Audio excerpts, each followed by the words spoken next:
কুফানগরীতে এক নাস্তিক ছিল। সে বলে বেড়াতো আমি আল্লাহরে দেখি না তাই মানি না।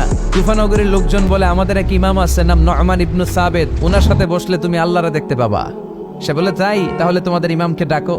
সাইয়েদনা ইমাম আবু হানিফা টাইম দিলেন, এই জুমার দিন, আজকে জুমার দিন না, এই জুমার নামাজের পরে ঠিক ভর দুপুরে 2টায় সবাই আমরা একত্রিত হব। নাস্তিকও আসবে, সাইয়েদনা ইমাম আবু হানিফাও আসবে। জুমার সালাতের পরে লোকের বন্যা বয়ে গেল, বাঁধ ভাঙা জোয়ার, অনেক মানুষ। নাস্তিক এসেছে, লক্ষ লক্ষ লোক এসেছে, আসে নাই ইমাম আবু হানিফা। আসে না আধা ঘন্টা, 1 ঘন্টা, 2 ঘন্টা পরে আসছে। নাস্তিক বলে এই তোমাদের ইমাম, যার কোনো সময়ের জ্ঞানই নাই, এর সাথে কিসের তর্ক? সাইয়েদনা ইমাম আবু হানিফা বলে ইনদি উযর, আমার ওজর আছে। কি ওজর? সাইয়েদনা ইমাম আবু হানিফা বলে আমি ঘর থেকে বের হয়ে আসার পথে একটা নদী পার হয়ে আসতে হয়।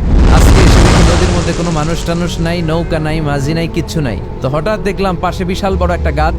এই গাছটা এমনি এমনি 2 ভাগ হয়ে গেল। হঠাৎ গাছ থেকে এমনি এমনি লম্বা তক্তা হয়ে গেল। এমনি এমনি তক্তাগুলো জোড়া লেগে নৌকা হয়ে গেল। আর নৌকা আমার সামনে আসলো, মাঝি ছাড়া, লগি বৈঠা ছাড়া। আমি নৌকায় যে বসলাম, নৌকাটা আমার নিয়ে টান দিয়ে সাঁ করে ওপারে নিয়ে গেল। তো এই যে এই কাজগুলো আর প্রসেসিং গুলো হতে আমার 2 ঘন্টা সময় লেগেছে। নাস্তিকটা তো ইমাম গাঞ্জা খাইছে, মাথার তার ছিঁড়া গেছে। না, এটা কোনো সুস্থ মানুষ কথা বলতে পারে? এমনি এমনি নাকি গাছ ভেঙে তক্তা হয়, এমনি এমনি নাকি তক্তা লেগে নৌকা হয়, এমনি এমনি নাকি মাঝি ছাড়া নৌকা চলে। সাইয়েদনা ইমাম আবু হানিফা বললেন এই তো আপনি লাইনে চলে আসছেন, আপনারে বুঝানো এখন আমার খুব সহজ হবে। এমনি এমনি গাছ কাটে না করাত ছাড়া, এমনি এমনি তক্তা জোড়া কেনা নৌকা হয় না মিস্ত্রি ছাড়া, এমনি এমনি নৌকা চড়ে না মাঝি ছাড়া। তাহলে এত বিশাল বড় আকাশটা কেমন করে এমনি এমনি হলো? জমিনটা কেমন করে এমনি এমনি হলো? সাগর, মহাসাগর, পাহাড়, মরুভূমি কেমন করে এমনি এমনি হলো? এগুলোর একজন স্রষ্টা আছে না নাই? নাস্তিকটা তাই তো, আসলেই তো আমি হাদারাম, আসলেই তো আমি উল্লুক্কা পাঠা।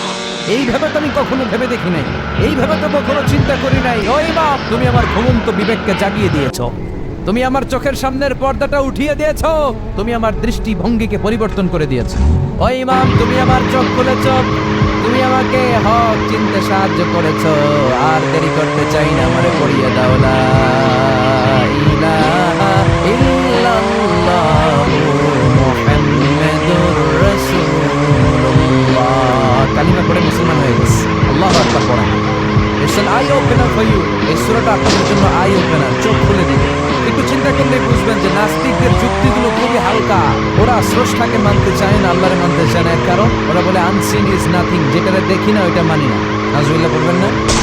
কিন্তু ওরা ওদের জীবনে অনেক কিছু দেখে না, ওরা মানে না। আচ্ছা, আপনি আপনার জীবনে সরাসরি চোখ দিয়ে আমেরিকা দেখছেন? কথা কয় না। তা আমেরিকাতে আছে মানেন না? যারা এখনো হজে যান নাই, হজে যারা এখনো যান নাই, কাবাঘর নিজ চোখে সরাসরি দেখছেন? টিভিতে না, টিভিতে তো সবাই দেখছে।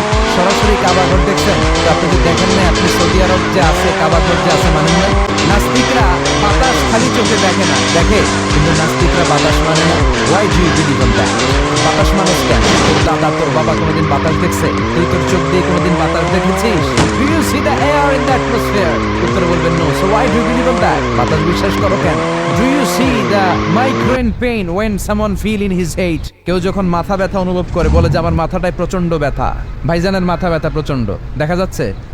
মাথা ব্যথা থাকলেও মাথার অবস্থা যা, না থাকলেও এটা দেখা যায় না। So why do you believe on that? মাথা ব্যথা দেখা যায় না তো বিশ্বাস করস কেন? এগুলো কপাল পড়া, এগুলো হচ্ছে নাম্বার 1 হাতারা মুল্লুক্কা পাঠা। নাস্তিকদের জন্য এই সূরার ভেতরে আল্লাহ তাআলা অনেক দিক দর্শন রেখেছেন, জীবন দর্শন রেখেছেন। আল্লাহ বুঝাতে চান যে গোলাম, আমারে চেনার জন্য, আমারে দেখার জন্য তোর ডক্টরেট ডিগ্রি লাগবে না, তোর ব্যাচেলর ডিগ্রি, মাস্টার্স ডিগ্রি লাগবে না। তুই আমার সৃষ্টির দিকে একটু নজর করে তাকা, একটু ঠান্ডা মাথায় চিন্তা করে দেখ, একটু সাগরের দিকে তাকা, একটু নদীর দিকে তাকা, একটু পাহাড়ের দিকে তাকা। তাকালেই তুই বুঝবি সামওয়ান ইজ কন্ট্রোলিং এভরিথিং। একজন এমডি আছে, ম্যানেজিং ডাইরেক্টর, মহা ব্যবস্থাপক, যিনি গোটা বিশ্বের সব ব্যবস্থাপনার আঞ্জাম দিচ্ছেন। চিল্লায় বলেন ঠিক কিনা? আল্লাহ বলে তুই সাগরের দিকে তাকা, পাহাড়ের দিকে তাকা, নদীর দিকে তাকা। সাগরের দিকে তাকালে আমি আল্লাহরে খুঁজে পাবি, আল্লাহর সৃষ্টির দিকে তাকালে আল্লাহরে পাওয়ার সুযোগ আছে না নাই? এই তথ্যগুলো, এই উপাত্তগুলো, এই মেসেজ আর ইনফরমেশনগুলো আল্লাহ তাআলা এই সূরার ভেতরে ভরে দিয়েছে। শুনতে রাজি আছেন? আওয়াজ করে বলেন তো সূরার নাম মুলক। মুলক মানে কি? মুল্ক মানে রাজত্ব, মুল্ক মানে ক্ষমতা, মুল্ক মানে পাওয়ার, মুল্ক মানে কিংডম, মুল্ক মানে সভরেইনটি, মুল্ক মানে অথরিটি কার? এজন্য রব্বুল আলামিন বলেন তাবারাকাল্লাযী বিয়াদিহিল মুলকু ওয়া হুয়া আলা কুল্লি শাইইন কাদির। সুমহান সেই সত্তা যার হাতে ক্ষমতা, আর তিনি সকল কিছুই করতে ক্ষমতাবান, সবকিছুর উপর কর্তৃত্ব।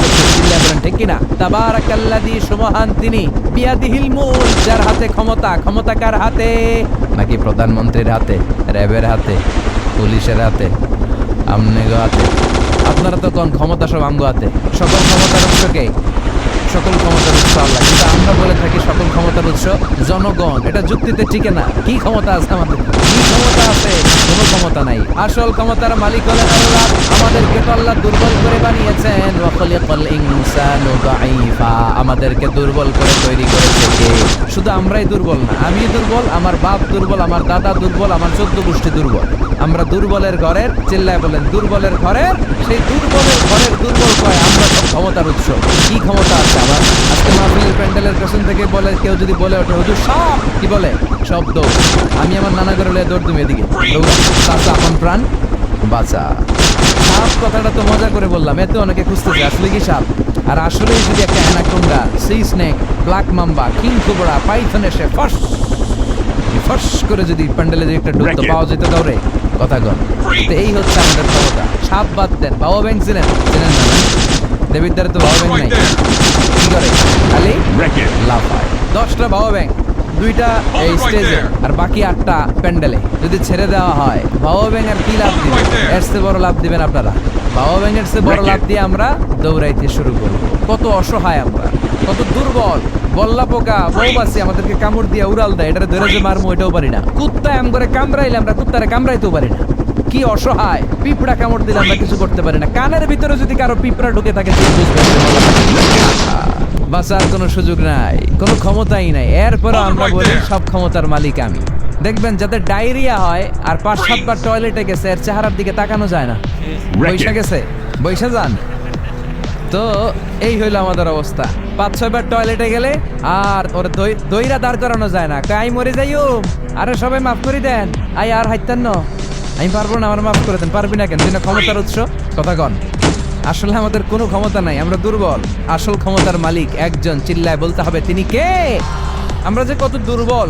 ন্যাচারাল ক্যালামিটি অর ডিজাস্টার যখন হয়, প্রাকৃতিক দুর্যোগ, তখন নিজের অবস্থা খেয়াল করবেন। বন্যার সময় মানুষের কি অবস্থা হয়, ঠিক কিনা?